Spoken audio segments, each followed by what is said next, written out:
If you haven't already, I highly suggest going through the previous lesson before moving on to this one, as I will use terms and concepts introduced in the previous lesson in this one. With that out of the way, let's go through this extensive overview of color systems and why they matter in the context of UI design. Knowing the differences between the color systems can help you choose the best option for the type of design you are working with. Understanding color systems, how they work and how they relate to each other, is important to achieve consistency for product design across both physical and digital worlds. Let's start things off with one of the well-known ones, the hex color system.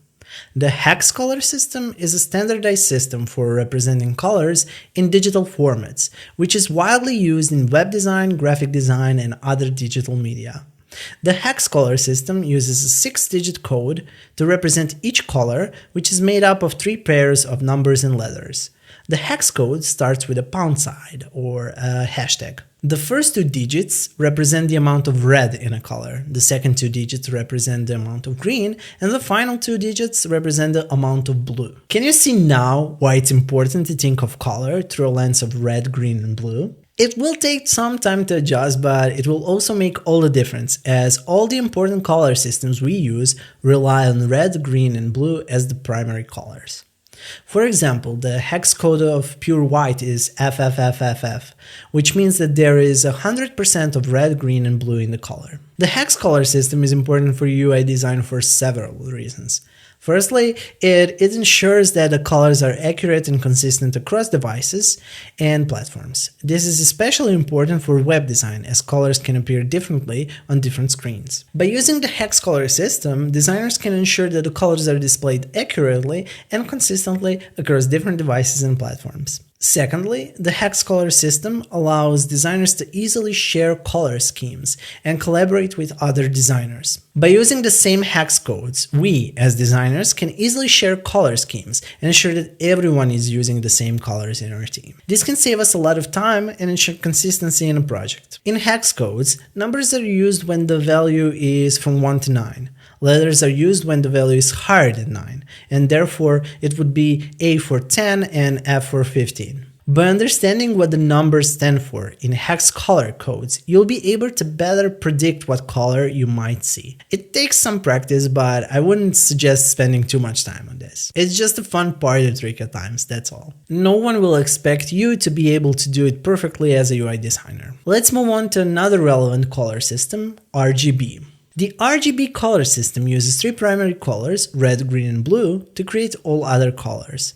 It is the primary color system used in digital screens.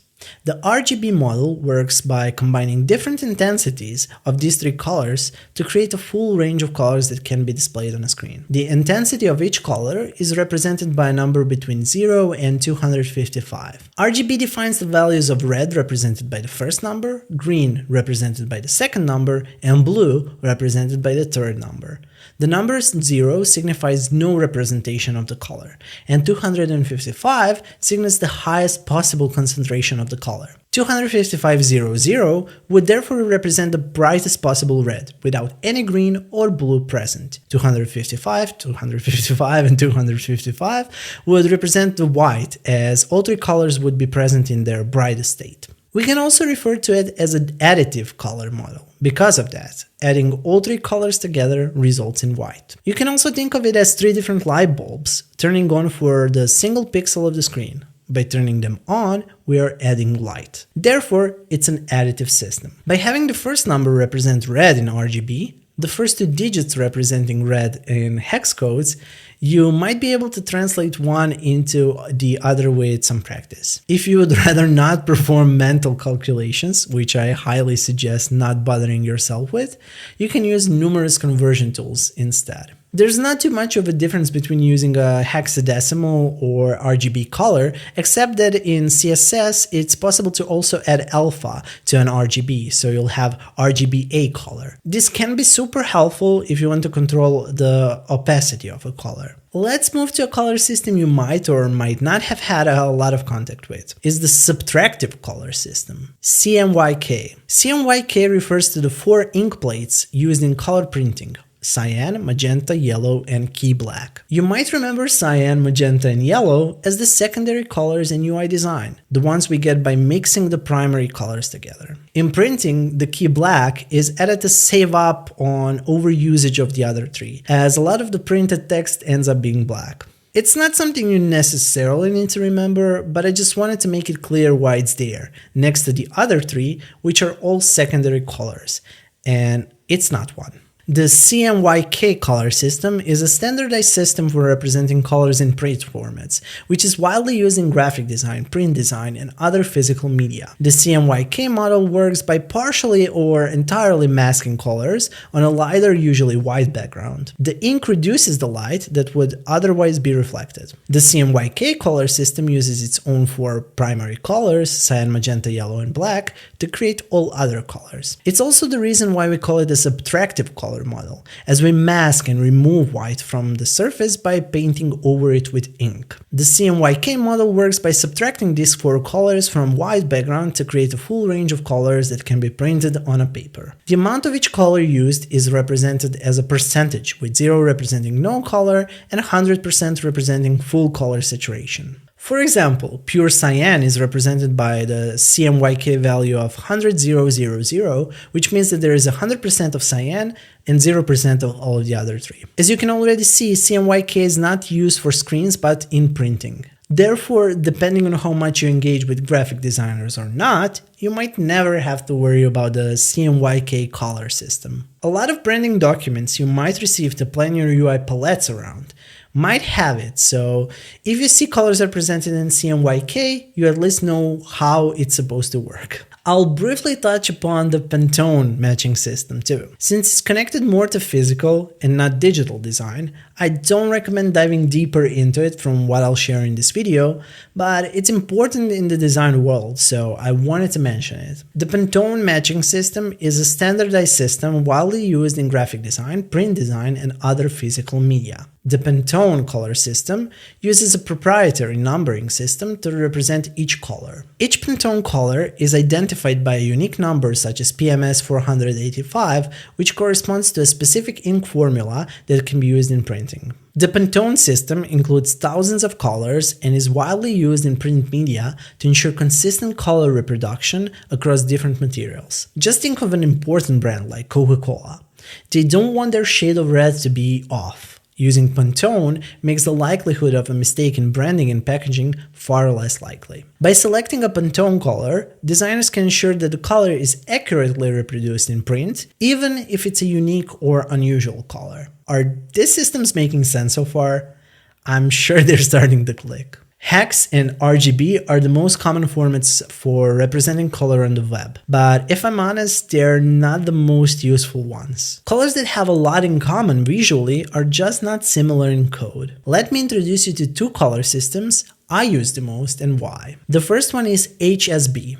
As you might have already guessed, the HSB color system stands for hue, saturation, and brightness. Hue, as you know, refers to the color itself, such as red or blue. It is represented by a number from 0 to 360, referring to the position on the color wheel. We can often use hue to create more interesting variations of color. Working with hues, ranging from 0 to 360, allows you to push some colors towards the other ones, allowing you to make a nice variation of a default hue. For example, red can be a tough color to work with, as it's super bold and strong. We can make a strong air red a bit more friendly by injecting a bit of pink into it. Saturation refers to the intensity of a color, with 0 saturation being a shade of gray and 100 saturation being the most vibrant version of the color. Without saturation, the hue is irrelevant. Rotating the hue when saturation is 0% doesn't actually change the color at all. In practice, we shouldn't have more than one really saturated color in our designs unless we are planning for a clashing or playful feel. For most UI design needs, most of the tints and shades we'll work with are going to be on the lower side of saturation, allowing just a couple of elements to stand out with high contrast and saturation. Most beginners make their color choices in the overly saturated area, so keep that in mind when working with color. Less is often better. Brightness refers to the lightness or darkness of the color, with 0 brightness being black and 100 brightness being the brightest version of the color. The HSB color system allows designers to adjust each of these elements to create a wide range of colors. Since HSB allows us to control each one of these three core aspects of color easily, it gives us a ton of flexibility, and it also allows us to think about color in a way that makes it a lot more logical. We can select colors and adjust the hue, saturation, and brightness using sliders quickly and accurately. One peculiar detail of HSB is that decreasing brightness to 0 always results in black, while increasing brightness to 100 only results in white if the saturation is set to 0 as well. I'll go back to our light bulb example. Imagine brightness as a light bulb. 0 means that the light bulb is off and the result is just pitch black. 100% means that the light is on at full strength, but that can also be just a really bright color of any hue.